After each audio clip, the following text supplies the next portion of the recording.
ತಮಾಷೆ ಮಾಡಬೇಡಿ ರಾಜ. ತಮಾಷೆ ಮಾಡ್ತಿಲ್ಲ ಮುನಿಯಮ್ಮ, ಸತ್ಯ ಇದು. ಅವತ್ತು ಕಾವ್ಯ ವರುಣ್ ಮದುವೆ ದಿನನೇ ನಿಮಗೆ ಪ್ರಪೋಸ್ ಮಾಡಬೇಕು ಅಂತ ಬಂದಿದ್ದೆ. ಆಗ ನೀವು ನಮ್ಮ ಅಪ್ಪನ ತೋರಿಸಿ ಇವರೇ ನಿಮ್ಮ ಶತ್ರು ಅಂತ ಹೇಳಿದ್ರಿ. ಯಾವಾಗ್ಲೂ ನಾವು ಅಪ್ಪನ ವಿಷಯ ಬಂದಾಗ ಏನಕ್ಕೆ ಅಪ್ಸೆಟ್ ಆಗ್ತೀರಾ ಅಂತ ಕೇಳ್ತಿದ್ರಿ ಅಲ್ವಾ ನೀವು? ನನ್ನ ತಂದೆ ಸಾವಿಗೆ ಕಾರಣ ಆಗಿರೋ ವ್ಯಕ್ತಿ ನನ್ನ ಕಣ್ಮುಂದೆನೇ ಇದ್ದಾರೆ.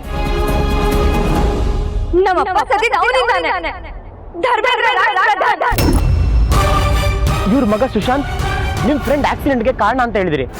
ನನ್ನ ಫ್ರೆಂಡ್ ಆಕ್ಸಿಡೆಂಟ್ ಮಾಡಿ ಕೊಂದು ಬಿಟ್ರು. ಯಾರು ಗೊತ್ತಾ? ಯಾರು? ಆ ಧರ್ಮೇಂದ್ರನ್ ಮಗ ಸುಶಾಂತ್ ರಾಜ್. ಆಗ ನನ್ನ ಮಾತೆಲ್ಲ ಮನ್ಸಲ್ಲೇ ಉಳ್ದೋಯ್ತು ಮುನಿಯಮ್ಮ. ಅದಾದ್ಮೇಲೆ ನೀನು ನನಗೆ ಯಾವತ್ತೂ ಸಿಗಲ್ಲ ಅಂತ ಗೊತ್ತಾಗೋಯ್ತು. ಸತ್ಯ ಹೇಳಿ ಇರೋ ಸ್ನೇಹನ ಕಳ್ಕೋಬಾರ್ದು ಅಂತ ನಾನು ನಿಮ್ಮಿಂದ ದೂರ ಆಗಕ್ಕೆ ನೋಡಿದೆ. ಅದಕ್ಕೆ ನಾನು ವಾಪಸ್ ಮನೆಗೆ ಹೋಗಿದ್ದೆ. ಅಲ್ಲಿಗೆ ಹೋದ್ಮೇಲೆ ಗೊತ್ತಾಯ್ತು ನಮ್ಮ ಅಪ್ಪಂದು ಏನೂ ತಪ್ಪಿಲ್ಲ ಅಂತ. ನಿಮ್ಮ ಪ್ರೀತಿಯಿಂದನೋ ನಾನು ತುಂಬ ದಿನ ದೂರ ಇರೋಕ್ಕಾಗಲ್ಲ ಅಂತ ಗೊತ್ತಾಯ್ತು ಮುನಿಯಮ್ಮ.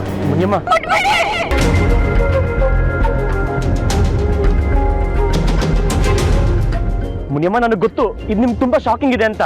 ನೀವು ಇದನ್ನ ನಿರೀಕ್ಷೆ ಮಾಡಿರಲಿಲ್ಲ ಅಂತ. ಆದರೆ ನಾನು ಇದನ್ನ ಬೇಕು ಅಂತ ಮುಚ್ಚಿಟ್ಟಿಲ್ಲ ಮುನಿಯಮ್ಮ. 1 ಲಕ್ಷ ದುಡ್ಡಾದ್ಮೇಲೆ ನಾನು ಯಾರು ಅಂತ ಹೇಳೋಣ ಅಂತ ಇದ್ದೆ. ಅಷ್ಟರಲ್ಲಿ ನಿಮಗೆ ನಮ್ಮ ಫ್ಯಾಮಿಲಿ ಕಂಡ್ರೇನೆ ಆಗಲ್ಲ ಅಂತ ಗೊತ್ತಾಯ್ತು. ಸತ್ಯ ಹೇಳಿದ್ರೆ ಎಲ್ಲಿ ನನ್ನಿಂದ ದೂರ ಹೋಗ್ಬಿಡ್ತೀರಂತ ಭಯ ಪಟ್ಟೆ ಮುನಿಯಮ್ಮ. ಅದೊಂದೇ ಒಂದು ಕಾರಣಕ್ಕೆ ಇಷ್ಟು ತಡವಾಗಿ ನಿಮ್ಗೆ ಈ ವಿಷಯ ಗೊತ್ತಾಗ್ತಿದೆ. ಪ್ಲೀಸ್ ನನ್ನ ಕ್ಷಮಿಸ್ಬಿಡಿ ಮುನಿಯಮ್ಮ.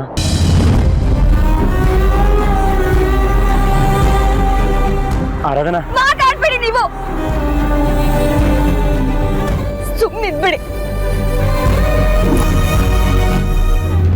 ಮುನಿಯಮ್ಮ, ಇದನ್ನ ನಾನು ಯಾವತ್ತೂ ನಿಮ್ಮ ಹತ್ರ ಹೇಳ್ಬೇಕಾಗಿತ್ತು. ಇವತ್ತು ಹೇಳ್ತಿದ್ದೀರಾ ಅಲ್ವಾ? ಕುತ್ತಿಗೆಯಲ್ಲಿ ನೀವು ಕಟ್ಟಿರೋ ತಾಳಿನ ಇಟ್ಕೊಂಡು ಇಂಥ ಮಾತಿನ ನಿಮ್ಮ ಬಾಯಲ್ಲಿ ನಿರೀಕ್ಷೆ ಮಾಡಿರ್ಲಿಲ್ಲ ನಾನು. ಹಂಗಲ್ಲ ಮುನಿಯಮ್ಮ, ಈ ವಿಷಯ ನಿಮ್ಮ ಹತ್ರ ಹೇಳ್ಬೇಕು ಅಂದಾಗ ನನ್ನ ಹತ್ರ ಅಷ್ಟು ಧೈರ್ಯ ಇರಲಿಲ್ಲ. ಹೇಳಿದ್ರೆ ಎಲ್ಲಿ ನಿಮ್ಮನ್ನು ಕಳ್ಕೊತೀನಿ ಅಂತ ಭಯದಿಂದ ಸುಮ್ಮನೆ ಆಗ್ತಿದ್ದೆ.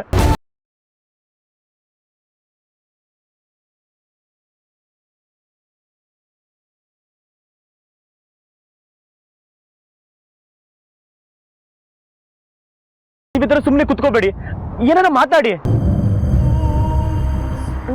ನನಗೆ ಗೊತ್ತು ನಿಮ್ಗೆ ನನ್ನ ಮೇಲೆ ಕೋಪ ಬಂದಿದೆ ಅಂತ. ನನ್ನನ್ನ ಚೆನ್ನಾಗಿ ಬೈದ್ಬಿಡಿ, ಇಲ್ಲ ಎರಡೆರಡು ಹೊಡೆದ್ಬಿಡಿ. ಪ್ಲೀಸ್ ಮುನಿಯಮ್ಮ, ಈ ತರ ಸುಮ್ಮನೆ ಇರಬೇಡಿ. ಏನಾದ್ರು ಮಾತಾಡಿ ಮುನಿಯಮ್ಮ. ಏನ್ ಮಾತಾಡ್ಲಿ? ಸುಳ್ಳನ್ನ ಹೇಳಿ ಫ್ರೆಂಡ್ಶಿಪ್ ಮಾಡಿದ್ರಿ, ಸತ್ಯನ ಮುಚ್ಚಿಟ್ಟು ಪ್ರೀತಿ ಮಾಡಿದ್ರಿ ಅಲ್ವಾ? ಈಗ ತಾಳಿ ಕಟ್ಟಿದ್ಮೇಲೆ ಎಲ್ಲ ವಿಚಾರನು ಹೇಳ್ತಿದ್ದೀರಲ್ಲ, ಈಗ ನಾನು ಏನ್ ಮಾಡ್ಲಿ? ನಿಮ್ಮನ್ನಂದು ಏನು ಪ್ರಯೋಜನ ಇಲ್ಲ. ಇದೆಲ್ಲ ನನ್ನ ಹಣೆ ಬರಹ. ಈಗ ತಾಳಿ ಕಟ್ಟಿದ್ಮೇಲೆ ಎಲ್ಲ ಹೇಳ್ತಿದ್ದೀರಲ್ಲ, ಈಗ ನಾನು ಏನ್ ಮಾಡ್ಲಿ? ನಿಮ್ಮನ್ನಂದು ಏನು ಪ್ರಯೋಜನ ಇಲ್ಲ. ಇದೆಲ್ಲ ನನ್ನ ಹಣೆ ಬರಹ. ಇದೆಲ್ಲ ಯಾವ್ದು ನನಗೆ ಫಸ್ಟ್ ಟೈಮ್ ಅಲ್ಲ, ಯಾವಾಗ್ಲೂ ಇದೆ ನನ್ನ ಹಣೆ ಬರಹ. ಯಾವ್ದೋ ವಿಷಯಕ್ಕೆ ತುಂಬಾ ಖುಷಿ ಪಡ್ತೀನಿ, ಇನ್ನೇನು ಕಷ್ಟ ಇಲ್ಲ ಅಂತ ಸಂಭ್ರಮಿಸ್ತೀನಿ. ಆದ್ರೆ ಮರುಕ್ಷಣನೇ ಯಾವ್ದೋ ಒಂದು ನೋವು, ಆಘಾತ ನನ್ನನ್ನ ಹಿಂಡಿ ಹಿಪ್ಪೆ ಮಾಡೋದಕ್ಕೆ ಕಾಯ್ಕೊಂಡಿರುತ್ತೆ. ಇಷ್ಟೇ ನನ್ನ ಜೀವನ. ಮುನಿಯಮ್ಮ, ಆ ಥರ ಎಲ್ಲ ಹೇಳ್ಬೇಡಿ. ಆ ಥರ ಏನೂ ಆಗಲ್ಲ. ಏನು ಆಗಲ್ಲ ರಾಜ್, ಏನು ಆಗಿಲ್ಲ ಅಂತ ಹೇಗೆ ಹೇಳ್ತೀರಾ ನೀವು? ಇಂಥ ದೊಡ್ಡ ಸತ್ಯನ ಹೇಳಿ ಏನು ಆಗಿಲ್ಲ ಅಂತಿರಲ್ಲ. ನನ್ ಒಳಗಾಗ್ತಿರೋ ಸಂಕಟ ನಿಮಗ್ ಗೊತ್ತಾಗ್ತಿದ್ಯಾ? ನನಗಾಗಿರೋ ಮೋಸ ಏನು ಅಂತ ಗೊತ್ತಾ ನಿಮಗೆ?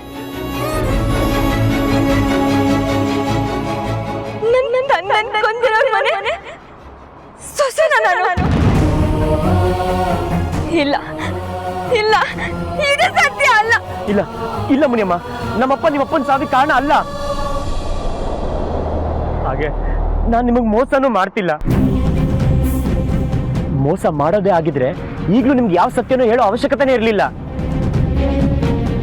ನಿಮ್ಮನ್ನ ಇನ್ನೆಲ್ಲೋ ಕರ್ಕೊಂಡೋಗಿ ಆರಾಮಾಗಿ ಜೀವನ ಮಾಡ್ಬೋದಾಗಿತ್ತು. ನಿಮಗ್ ಮೋಸ ಮಾಡಬಾರ್ದು ಅಂತಾನೆ ತಾಳಿ ಕಟ್ಟಿದ ತಕ್ಷಣ ಈ ವಿಷಯ ಹೇಳ್ತಿರೋದು. ಪ್ಲೀಸ್ ನನ್ನ ತಪ್ಪು ತಿಳ್ಕೊಬೇಡಿ ಮುನಿಯಮ್ಮ. ರಾಜ್, ಸಾಕು, ಇನ್ನೇನು ಮಾತಾಡ್ಬೇಡಿ. ಮುನಿಯಮ್ಮ ಸಾಕು ಅನ್ನಲ್ಲ. ನನ್ನ ಹಣೆಲ್ ಬರ್ದಿರೋದೇ ಹೀಗೆ. ಅದಕ್ಕೆ ಯಾರು ಏನು ಮಾಡೋದಕ್ಕಾಗಲ್ಲ. ಆ ದೇವ್ರು ಖುಷಿ ಅನ್ಭವಿಸೋ ಯೋಗನ ನನಗೆ ಕೊಟ್ಟಿಲ್ಲ. ಖುಷಿ ಸಂತೋಷ ಅನ್ನೋದೆಲ್ಲ ಜಾಸ್ತಿ ಹೊತ್ತು ನನ್ನ ಹತ್ರ ಉಳಿಯೋದಿಲ್ಲ. ಈಗಷ್ಟೇ ನನ್ನನ್ನ ತುಂಬಾ ಚೆನ್ನಾಗಿ ಅರ್ಥ ಮಾಡ್ಕೊಂಡಿರೋ ಗೆಳೆಯನೇ ಗಂಡ ಅನ್ಕೊಂಡೆ. ಸಂತೋಷದಲ್ಲಿ ಒಂದು ಪುಟ್ಟ ಕಾಮನ ಬಿಲ್ಲು ಮನ್ಸಲ್ಲಿ ಮೂಡಿತ್ತು. ಇಷ್ಟರಲ್ಲಿ ನೀವ್ ಯಾರು ಅನ್ನೋ ಸತ್ಯ ಸಿಡ್ಲಿನ ಹಾಗೆ ಬಂದು ಎಲ್ಲ ಹಾಳಾಯ್ತು. ಈಗೆಲ್ಲ ನನ್ ಕರ್ಮ, ನಾನು ಅನುಭವಿಸ್ತೀನಿ. ಅಳಿಸಿದೆ ಹುಸಿಯಾಗಿದೆ. ಮಂಜುಳಾ, ಅಮ್ಮ ಹೇಳಿ. ಈ ಹಾಲ್ ನೋಡಮ್ಮ ಹೆಂಗಿದೆ. ಇದಕ್ಕೆಲ್ಲ ಬೇಗ ಅಲಂಕಾರ ಮಾಡ್ಬೇಕು. ನಾ ಫ್ಲವರ್ ಅರೇಂಜ್ಮೆಂಟ್ ತಂದಿದ್ದೀನಲ್ವಾ, ಅದನ್ನೆಲ್ಲ ಇಲ್ಲಿ ಜೋಡಿಸ್ಬೇಕು. ಸರಿನಮ್ಮ. ಈಗ ಎಂಗೇಜ್ಮೆಂಟ್ ಆಗೋದು ಇಲ್ಲಿ. ಈ ಸೋಫಾ ಅಂತ ತೆಗೆದ್ಬಿಟ್ಟು ಇಲ್ಲಿ ಜಮ್ಕನ ಹಾಸ್ಬೇಕು. ಸರಿನಮ್ಮ. ಈ ಪುಟ್ಟು ಎಲ್ಲಿ? ಏನೋ ಗೊತ್ತಿಲ್ವೇ. ಬೇಗ ಕರ್ಕೊಂಬ, ಹೋಗು ಕರ್ಕೊಂಬ ಅವನ್ನ.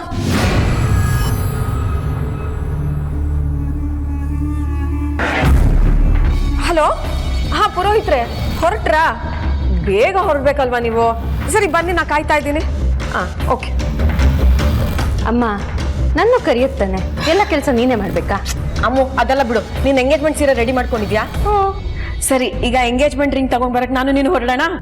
ಅಲ್ಲ ಅಮ್ಮ, ನೀನು ಅಪ್ಪ ಹೋದ್ರೆ ಚೆನ್ನಾಗಿರತ್ತೆ. ಯಾಕಪ್ಪ ಯಾವುದಕ್ಕೂ ನಿಂಗೆ ಹೆಲ್ಪ್ ಮಾಡ್ತಿಲ್ಲ? ಅವ್ರಿಗೆ ದಿಶಾ ಸೊಸೆ ಆಗೋದು ಇಷ್ಟ ಇಲ್ವಾ? ಇಷ್ಟ ಇಲ್ಲ ಅಂತಲ್ಲ ಅಮ್ಮು, ಅವರು ಸುಶಾಂತ್ನ ಒಂದು ಮಾತು ಕೇಳೋಣ ಅಂತಾರೆ. ಕೇಳಿದ್ರೆ ಅವ್ನು ಏನು ಹೇಳ್ತಾನೆ ಅಂತ ನನಗೆ ಚೆನ್ನಾಗಿ ಗೊತ್ತಿದೆ. ಯಾವುದೇ ಕಾರಣಕ್ಕೂ ಆರಾಧನಾ ಈ ಮನೆ ಸೊಸೆ ಆಗಬಾರ್ದು. ಅಮ್ಮ, ಇದೆಲ್ಲ ನೀನು ನನಗೋಸ್ಕರ ಮಾಡ್ತಿದ್ಯಾ? ಹೌದು ಅಮ್ಮು, ಆ ಶಿವಶಂಕರ್ ನಿನ್ನ ಜೊತೆ ಎಷ್ಟು ಕೆಟ್ಟದಾಗಿ ನಡ್ಕೊಂಡಿದ್ದಾನೆ ಅನ್ನೋದು ನನಗೆ ಗೊತ್ತಿದೆ. ನಿಮ್ಮಪ್ಪ ನಿನ್ನ ಮಾತು ನಂಬದೆ ಹೋದರೂ ಒಂದು ಹೆಣ್ಣಾಗಿ, ಅದಕ್ಕೂ ಮೇಲೂ ನಿನ್ನ ತಾಯಾಗಿ ನಾನು ನಿನ್ನ ನಂಬ್ತೀನಿ. ಆ ಆರಾಧನಾ ಏನಾದರೂ ಸುಶಾಂತ್ನ ಮದುವೆ ಆದರೆ ನಿನಗೆ ಅನ್ಯಾಯ ಆದಾಗಲ್ವಾ? ಹಂಗಾಗಕ್ಕೆ ನಾನು ಬಿಡಲ್ಲ ಅಮ್ಮ.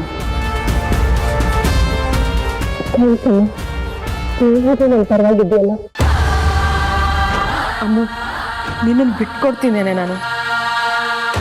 ಅಂತ ಮನುಷ್ಯನ ಮಗಳು ಈ ಮನೆ ಸೊಸೆ ಆದ್ರೆ ಈ ಮನೆ ಗತಿ, ನನ್ನ ಮಗನ ಭವಿಷ್ಯ ಏನೇ ಆಗಬೇಕು? ಅದಕ್ಕೆ ನಾನು ಈ ನಿರ್ಧಾರ ತಗೊಂಡಿರೋದು. ಪಾಪ ಅಮ್ಮ, ದಿಶಾನು ತುಂಬಾ ಒಳ್ಳೆ ಹುಡುಗಿ. ನೀನೇನು ಯೋಚನೆ ಮಾಡಬೇಡ ಅಮ್ಮ. ದಿಶಾ ಸುಶಾಂತ್ ಮದುವೆ ಆದರೆ ಇಬ್ರು ಹ್ಯಾಪಿಯಾಗಿರ್ತಾರೆ. ಅಪ್ಪಂಗೂ ನಿನ್ನ ನಿರ್ಧಾರ ಸರಿ ಅಂತ ಮುಂದೊಂದು ದಿನ ಅರ್ಥ ಆಗುತ್ತೆ. ನಾನು ಅದೇ ನಂಬಿಕೆಯಲ್ಲಿದ್ದೀನಮ್ಮ. ಸರಿ, ಈಗ ಉಂಗುರ ತಗೊಳಕ್ ಹೊರಡೋಣ. ಸುಶಾಂತ್ ಬರೋದ್ರೊಳಗೆ ಎಲ್ಲ ರೆಡಿ ಆಗಿರ್ಬೇಕು. ಅಮ್ಮ, ಈಗ ನಾವು ಹೋಗಿ ಸೆಲೆಕ್ಟ್ ಮಾಡಿ ತರೋದೆಲ್ಲ ಆಗ ಕೆಲಸನ ಲೇಟ್ ಆಗುತ್ತೆ. ಒಂದು ಕೆಲಸ ಮಾಡೋಣ, ಆನ್ಲೈನಲ್ಲಿ ಆರ್ಡರ್ ಮಾಡೋಣ. 1 ಅವರಲ್ಲಿ ಡೆಲಿವರಿ ಮಾಡ್ತಾರೆ. ಹಾ, ಹಂಗೆ ಮಾಡೋಣ. ನನ್ನ ಮುದ್ದು ನೀನು ಇರೋದಕ್ಕೆ ಕಣೆ. ನಂಗೆ ಯಾವ ಟೆನ್ಷನು ಇಲ್ಲ, ಯಾವ ಚಿಂತೆನೂ ಇಲ್ಲ.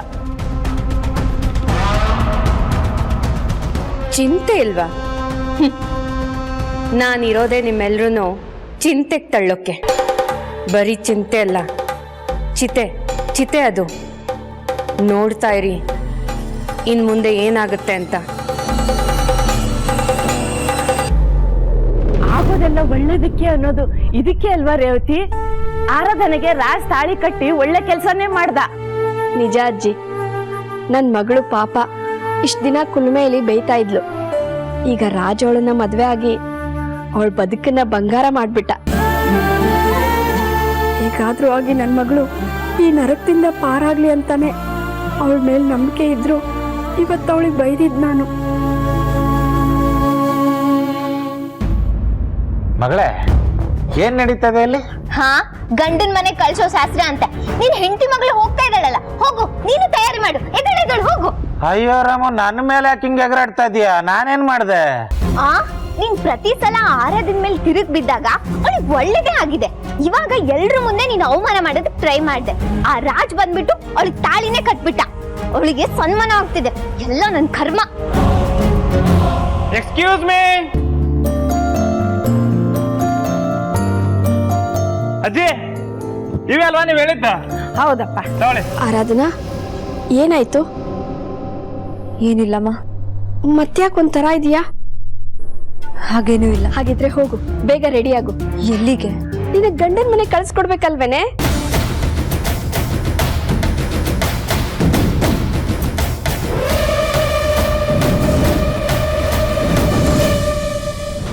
ಏನೇ ಮಾತಾಡ್ತಿದೀಯಾ?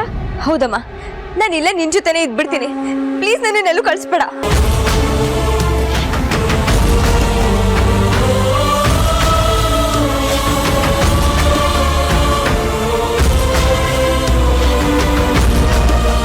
ಆರಾಧನಾ, ಏನೇ ಹೇಳ್ತಿದ್ಯಾ? ನೋಡು, ನೀನ್ ಇಲ್ಲಿರಕ್ಕಾಗಲ್ಲ. ಈಗ ನಿನ್ಗೆ ಮದ್ವೆ ಆಗಿದೆ. ನೀನ್ ರಾಜ್ ಜೊತೆ ಅವ್ರ ಮನೆಗೆ ಹೋಗ್ಬೇಕು ಕಣೆ. ನನಗೆಲ್ಲೂ ಹೋಗೋದಕ್ಕೆ ಇಷ್ಟ ಇಲ್ಲ ಅಮ್ಮ. ನಾನು ಈ ಮನೇಲಿ ಇರ್ತೀನಿ ಅಷ್ಟೇ. ಆರಾಧನಾ, ಈ ತರ ಹಠ ಮಾಡ್ಬೇಡ. ನೀನೀಗ ರಾಜ್ ಹೆಂಡ್ತಿ. ಅವನ ಜೊತೆ ಹೋಗೋದೇ ನಿನ್ ಧರ್ಮ.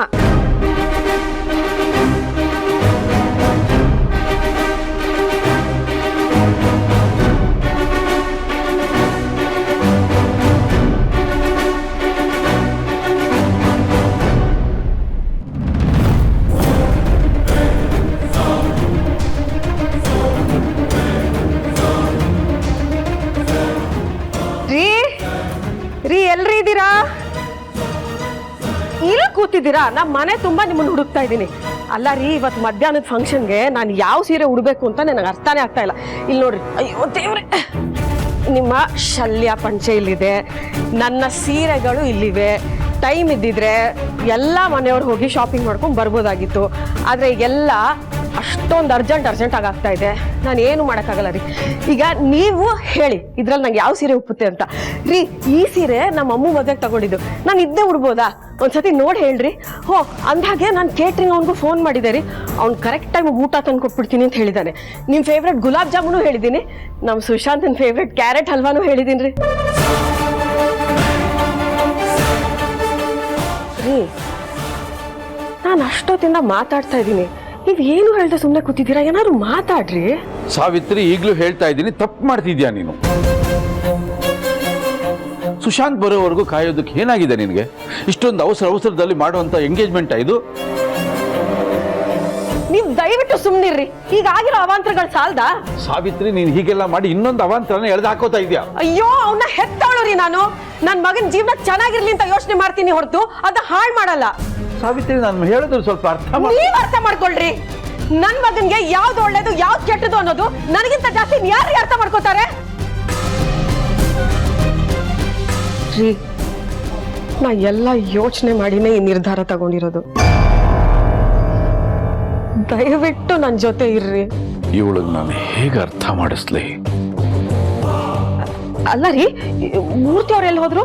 ನಮ್ ಸುಶಾಂತನ್ ಕರ್ಕೊಂಡ್ ಬರೋದಕ್ಕೆ ಇಷ್ಟೊತ್ತು ಮಾಡ್ಬೇಕಾ? ಸುಶಾಂತ್ ಎಲ್ಲಿದ್ದಾನೆ? ಮೂರ್ತಿಗೆ ಸಿಕ್ಕನ್ನ ಇವ್ರು ಎಷ್ಟೊತ್ತಿಗೆ ಮನೆಗೆ ವಾಪಸ್ ಬರ್ತಾರೆ ಅಂತ ನೀವು ಫೋನ್ ಮಾಡಿ ಕೇಳ್ರಿ. ಒಂದ್ ವೇಳೆ ಅವ್ನು ಬರಲ್ಲ ಅಂದ್ಬಿಟ್ರೆ? ಹೋಗಿರೋದು ಮೂರ್ತಿ ಅಂದಮೇಲೆ ಅವನು ಸುಶಾಂತ್ನ ಕರ್ಕೊಂಡು ಬಂದೇ ಬರ್ತಾನೆ. ಯಾಕೆ ಇಷ್ಟೊಂದು ಒದ್ದಾಡ್ತೀಯ ನೀನು? ತಾಳ್ಮೆಯಿಂದ ಇರು. ನನಗೆ ಯಾಕೋ ನಂಬಿಕೆ ಇಲ್ಲ. ಇರಿ, ನಾನೇ ಫೋನ್ ಮಾಡ್ತೀನಿ. ಫೋನೇ ರಿಸೀವ್ ಮಾಡ್ತಾ ಇಲ್ಲ. ಫೋನ್ ಎತ್ ಮಾತಾಡಕ್ ಏನ್ ದಾಡಿ ಇವ್ರಿಗೆ? ಅವನು ಡ್ರೈವ್ ಮಾಡ್ತಿರ್ಬೋದಮ್ಮ. ರೀ, ಇನ್ನೊಂದು ಸ್ವಲ್ಪ ಹೊತ್ತಲ್ಲಿ ಪುರೋಹಿತರು ಬಂದ್ಬಿಡ್ತಾರೆ. ಅವ್ರು ಪೂಜೆ ಶುರು ಮಾಡ್ತಾರೆ. ನೀವು ದಯವಿಟ್ಟು ಇಲ್ಲಿ ಕುತ್ಕೊಂಡು ಟೈಮ್ ವೇಸ್ಟ್ ಮಾಡಬೇಡಿ. ನಾನು ರೂಮಲ್ಲಿ ಪಂಚಶಾಲೆ ರೆಡಿ ಮಾಡಿಟ್ಟಿರ್ತೀನಿ. ನೀವು ಬಂದ್ಬಿಟ್ಟು ರೆಡಿಯಾಗಿ.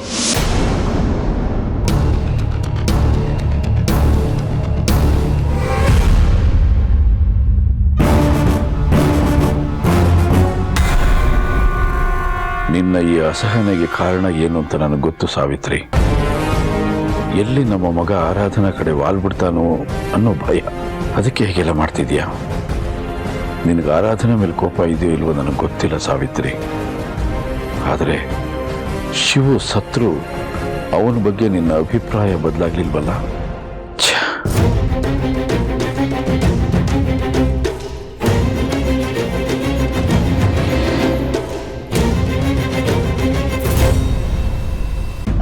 ಸುಮ್ಮನೆ ಹೇಳ್ದಷ್ಟು ಮಾಡು.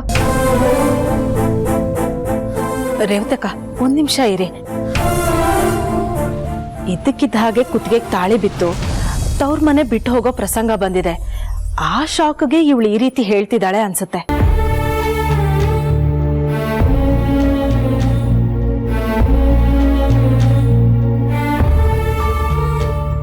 ಆರಾಧ್ನಾ, ನಿನ್ನ ಅದೃಷ್ಟಕ್ಕೆ ರಾಜ್ನಂತ ಒಳ್ಳೆ ಮನ್ಸಿನ ಹುಡುಗ, ಅದು ಅಲ್ಲದೆ ನಿನ್ ಗೆಳೆಯ ಆಗಿದ್ದೋನೆ ನಿನ್ ಗಂಡನಾಗಿ ಸಿಕ್ಕಿದಾನೆ. ನಿನಗ ಅವ್ರ ಮನೆ ಹೊಸ ಜಾಗ ಅಂತ ಅನ್ಸಲ್ಲ, ಸುಖವಾಗಿರ್ತೀಯ.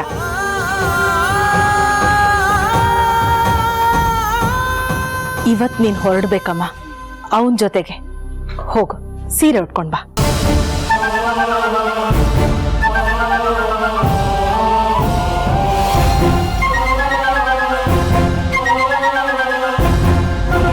ಮುರುಗೇಶ, ರಾಜ್ನ ಕರ್ಕೊಂಡು ಹೋಗಪ್ಪ.